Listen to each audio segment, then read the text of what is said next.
Hey guys, it's Chelsa Messenger with Picks and Parlays. We're talking college football. Baylor at Texas. We've got a promo code for you guys. Use the code Big10, BIGTEN, if you want 20% off the entire site at picksandparlays.net. The Longhorns favor in this one, -9. The total is 62. Baylor comes in 1-1 straight up and against the spread. They've only played 2 games. Then we've got Texas, who is 2-2, but 1-3 against the spread. Texas averaging 49 points per game while giving up 36 points per game. That great Big 12 defense there as Texas is 4-0 to the over. Some things that jumped out to me.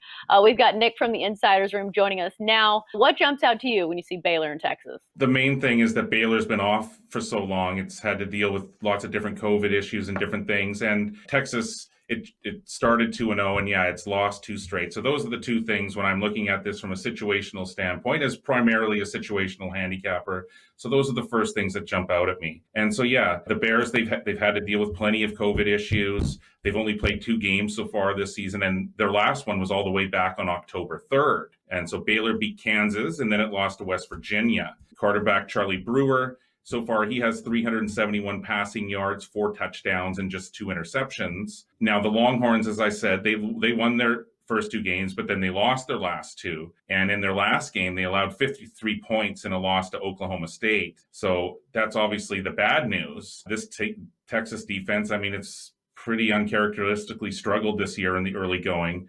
But the good news for Texas fans is that the offense is definitely firing on all cylinders to open the year. As you mentioned, right now they're averaging almost 50 points per game, but yeah, they're allowing almost 37. But one bright spot for sure on Texas has been quarterback Sam Ehlinger. He has 16 touchdowns and just 4 interceptions. So Ehlinger, for sure, he's been a strong point on this team. And so when I look at this game, I'm just not sure what I'm going to get from Baylor here after so much time off and so many COVID-related issues. But I do feel confident that Texas is going to be pretty focused here after 2 straight losses.